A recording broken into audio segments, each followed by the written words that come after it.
data has completely changed the way I show up as an entrepreneur. I used to take guesses. I used to rely on intuition. I used to say, well, if it works for them, it must work for me. It wasn't until I deep dove into data and now I make data-driven decisions. That has decreased my risks and increased my profitability. Yes and amen. Welcome back to the Jasmine Star Show, a place where we discuss business mindset and today, understanding your customers. This isn't a magic trick or like, ooh, business voodoo. It is simply putting yourself in the shoes of your customers and making decisions that you know will help and benefit them. So I want to talk about a recent example. We had what we called the Visibility Intensive. Woo! My mind just went there for a second. The Visibility Intensive, we hosted it in Nashville, and this was a bonus that we created for my live course experience, Your Biggest Launch Ever. I knew that after 6 weeks of live trainings, our students would need a shot in the arm to help them get more visibility and attention on their offers. Now, the course, Your Biggest Launch Ever, walks you through how to launch your products, services, and your biggest passion project, right? So in the process of going through the mechanisms, like how you launch, that's one thing, but actually how do you get more eyes and attention? I was so happy to be joined by Amy Porterfield, Rory Vaden, Julie Solomon, and we got together and we were talking about incredible strategies around how to exactly accomplish this. And we also did live Q&A. So that was understanding what my customer needed, serving them in a way that not just surprised them, but delighted them with how much they got in such a short amount of time. I want to go through a few responses that we got after that intensive. Christine said, loved every minute, blocked out the entirety of my day. It was so worth it. Lori said, so much value and inspiration. It's been fantastic. And Rodney said, thank you for this incredible gift. By understanding the needs of my customers, I was able to create value and helpful resources for them to get massive results. And this is exactly why in this episode, we're going to go over the fundamentals of customer behavior, the customer journey, and factors that influence customer behavior. We're also going to be going over the FOG framework and using data to better understand your customers. Okay. Now, this isn't a conversation about customers as much as it's about an understanding of your customer and how that drives business growth. Okay, in fact, I think the more you know them, the more you can scale your business because you're going to attract more people like them. So let's start with the basics. I truly believe that understanding customer behavior is the driving force of any successful business strategy. So think of it as like peeling back the layers of why people choose what it is they choose. It's not just about the what, it's about the why behind every purchase decision. And once you understand the why, man alive, then you could craft your products, your services, and experience that anticipate their needs and desires unlike anybody else. So here's an example. Now, you know I love my small businesses. I love mom and pop coffee shops, but for the sake of this example, a company that does this really well is Starbucks. I know, Starbucks. But here's the thing, I want to tell you why. Have you ever noticed how some coffee shops feel more inviting than others? Some feel like an extension of your living room or a comfortable workspace that's away from your office. That is exactly the experience that customers at Starbucks know and love. Now, on the other hand, you might have experienced a coffee shop that has like a cold feeling, like metal chairs, and like there's a literal time limit. Have you ever been to a coffee shop where there's a literal time limit where you can only be seated for like 30, 60, or 90 minutes? Or like maybe you need a code on the receipt to use the bathroom. I think that these coffee shops scream, get your coffee and please leave, thank you very much. So yes, Starbucks has comfy chairs, plenty of space, free Wi-Fi, which creates a warm and inviting atmosphere. But there's a reason that they do this, and it isn't just about creating a nice experience. It has to do with what they called a third space. Starbucks noticed the need for people to go and meet at a place that wasn't work or wasn't home, where people wanted to feel comfortable. It's a place to relax and socialize and catch up on work or personal life. They called this a home away from home. So here's a side note. Bars use the same like third place strategy that creates a sense of belonging and keeps people coming back. And they do this by saving chairs, remembering customers' names, or having bartenders that are like, oh, this place is not just with you, it's for you. Now, by understanding the need for a third place, Starbucks has become not just a coffee shop, but I'm going to come out and say, like, not that this is new, but like a cultural phenomenon. They've tapped into the why behind their customers' purchasing behavior and crafted an experience that keeps them coming back for more. Now, I recorded a podcast episode and it was called How to Create an Unforgettable Customer Experience. And that goes over the customer journey in detail. I highly recommend that you listen to that. And I'm going to link it for you in the show notes. But just to get us on the same page, because it really does it goes in deep. I want you to listen to that. But in order for us to have the rest of this conversation, I'm going to do a quick review to make sure that we're on the same page. So I'm going to go through a few of the key points.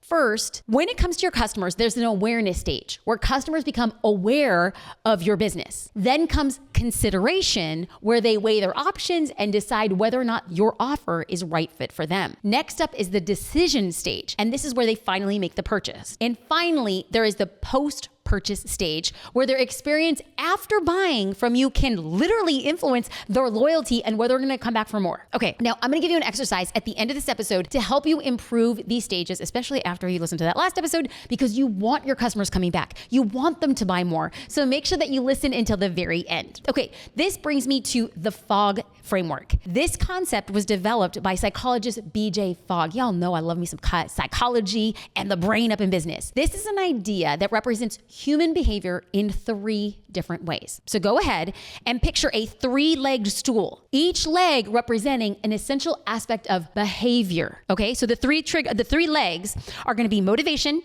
ability, and triggers. So let's break this down each so that we understand your customers and like what they want so you can sell them more and retain them more. So motivation, this is like the first leg on that stool. Motivation is the fuel that drives action. It gets us out of bed every morning and it pushes us towards our goals. In the context of the FOG model, businesses need to understand what motivates their customers, and then they align their offerings accordingly. So someone creating an app for language learning, well, they need to understand what motivates people to learn new languages: job opportunities, travel, career growth, or just personal development. Once that app founder understands the motivators, they can design their app to address those desires. Now, for example, the career-focused app, the person who's focused on their career to learn another language, they might benefit from industry-specific vocabulary. Well, the traveling app user could benefit from location-based or travel-based phrases. Do you see how these small nuances have a big impact? Now, next, we have the second leg of the stool, and that's ability. Ability refers to the ease of which a behavior can be performed. So think of it as removing barriers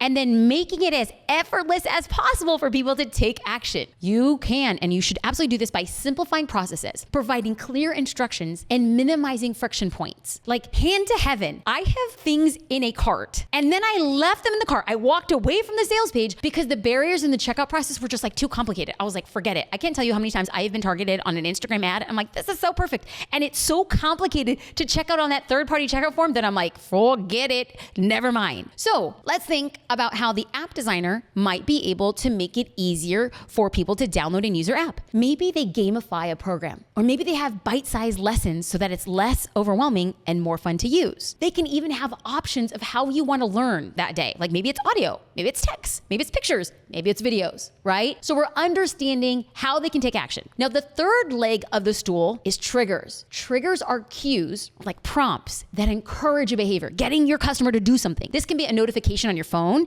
or it can be a visual reminder, like in your environment, like a pop-up ad or a product display. Triggers serve as catalysts for action. Triggers get your customers to do something. Now, businesses can strategically design triggers to prompt behaviors at the right time and the right place for their customers. Now, there are many ways that an app designer could do this, or you could even do this in your business. But I would 100% gamify with streak challenges to keep people engaged. Why? Because it would create a sense of urgency and momentum and help them build a habit. Plus, I also think this is like really great in achieving longer streaks, right? So the longer the streak becomes, the bigger the sense of accomplishment or satisfaction, or motivating users to continue using the app and reach their goals. This means retention, reviews, and referrals. So we're going to pause here because you're like, Jasmine, I don't have an app. Most of the podcast listeners and watchers don't. But what I'm saying is you can incorporate these into particular ways and triggers for your offer. So let's say you have a course. Well, you can have a pop-up every time somebody logs into the portal, reminding them of their progress. Maybe you have a membership. You can have challenges on the inside of your membership to make sure that people are activating and taking the most of it. Okay, so by incorporating all 3 elements of the FOG behavior model, you can eliminate any barriers and then increase the likelihood of a successful offer. In fact, We use this model as a framework for social curator members. We know their motivation. It's to easily and efficiently create and schedule their social posts to grow their business. We know their ability. Writing posts and marketing content is hard, and business owners struggle with writer's block and creatively making marketing content. So we use Dottie, your digital social media assistant, to personalize your content. We know their triggers. We know Dottie can encourage behaviors with our members, like to schedule posts. It'll post automatically via our app, or members will get a reminder to post that day. Okay. The more we improve our knowledge of our members, the longer they will invest in our offer. And the more you know your members, customers, the longer they're going to invest in yours. So now let's flip this luxurious opportunity that Social Curator has. When you see Starbucks first come about, they did not have the luxury of studying mountains of customer data that we have today. Like back in the 70s when Starbucks started, gauging customer preferences relied heavily on smaller focus groups and a bit of intuition. Today, data gives us a granular look with what works and what doesn't. So how do you use data and gather information to understand customer behavior? Well, we could talk about that in a moment, but first, here are my top 3 ways, my personal favorite ways, to find out about my audience, clients, and community members. Like, I want to know what they want more from me. So this is how I do it. This is how I want you to do it too. Number 1, ask them. I know, that's probably not what you want to hear. It's not sexy, but I recently got the best feedback from podcast listeners. I am talking about long, detailed messages of people telling me what they wanted more of and why. You guys, when you guys do this, I am literally touched and I am moved and I am like, game on. I will give you more of what you want. Why? This ain't for me. It's for us. I win, you win. This is the power of direct communication. I had asked in a podcast episode, hey, I'm trying something new on this podcast. Do you like it? Because if you don't, I will stop doing it. And then people responded. Now this is me asking again. We are creating frameworks and we're changing the scope of how we're creating go-to-market strategies for business owners. If this is not your cup of tea, or if you prefer personal stories, if you prefer less frameworks, you tell me what you prefer, then we get that feedback. So thank you. Okay, getting direct feedback for your business, as it is for mine, it can be simple. I mean, you could do it how I just did it now if you have a podcast, like asking an open-ended question, but you can ask open-ended questions on social media platforms, and you can ask a handful of people who are like, I think that this person would be perfect if they bought from me. Ask them what they want. People are usually very happy to share their thoughts when you give them the opportunity. In fact,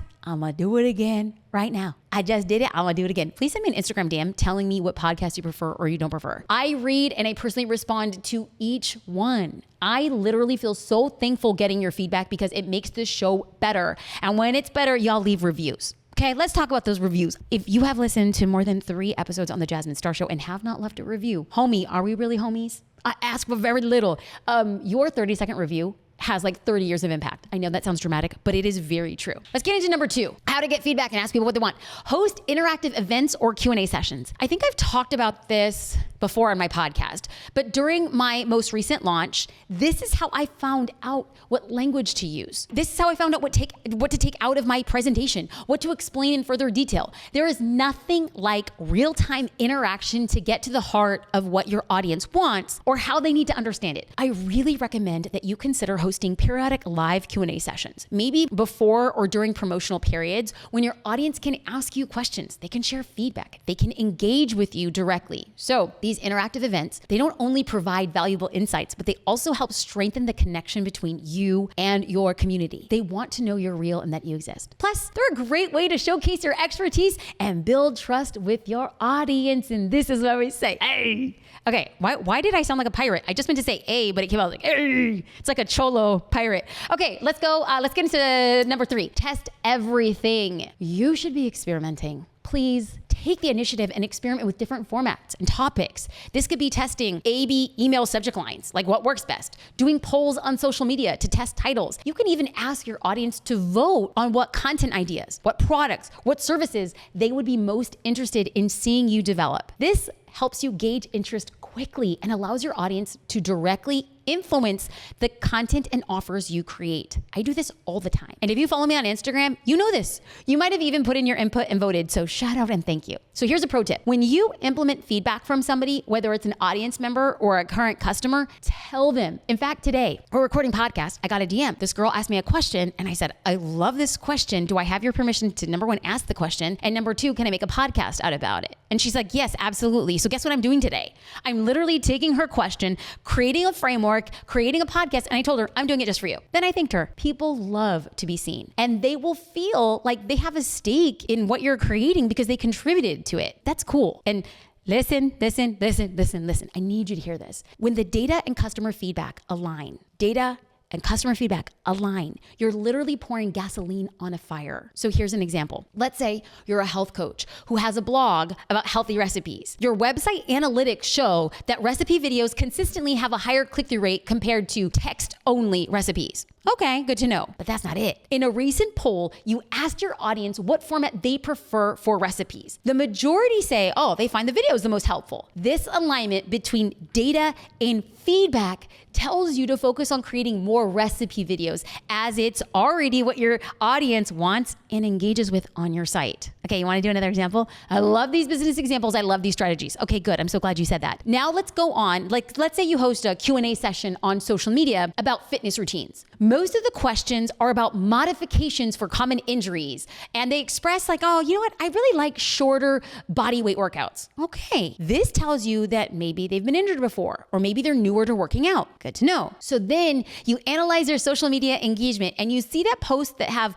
low impact exercise routines or like injury modification tips, they consistently receive the most likes, shares, and comments. This data validates the feedback from your Q&A, proving there is a clear need for content in this area. Nice work. Okay, so before I get into your action steps, I want to recap a few things that we went over today. We talked about the fundamentals of customer behavior. We talked about how Starbucks understood their customers' behavior and the gap in the market, and then they used it how to build the third place. We went over the 4 stages of the customer journey, which is awareness, consideration, decision, and post-purchase. Please listen to that old podcast because it's so helpful in deep diving in that. We talked about the FOG framework. This idea represents human behavior in 3 different ways: motivation, ability, and triggers. And finally, we discussed using both data and feedback to make a good decision. If you cross-reference this, I promise you it will steer you in the right direction. Data has completely changed the way I show up as an entrepreneur. I used to take guesses. I used to rely on intuition. I used to say, well, if it works for them, it must work for me. It wasn't until I deep dove into data and now I make data-driven decisions. That has decreased my risks and increased my profitability. Yes and amen. Okay, so I have 2 action steps for you. Number 1, go and listen to my podcast episode linked in the show notes. It's called How to Create an Unforgettable Customer Experience. And then number 2, I want you to take out a piece of paper and draw 4 quadrants and write down each phase. And then in each, list out the specific actions or strategies you can implement to optimize the stage of that customer journey for your business. This can be a simple exercise, and it will help you visualize where you excel and then where there's room for improvement. And this is ultimately going to guide you towards creating an unforgettable customer experience that keeps people coming back for more. This is how you grow and scale your business. I want to say thank you for listening to the Jasmine Star Show. It is an honor and a privilege to share this with you. If you have gotten just one thing from this episode, I would be incredibly grateful, and it would be so kind of you to leave a review. I look forward to creating these podcasts. I look forward to connecting with you in audio and visual. Thank you for listening to the Jasmine Star Show.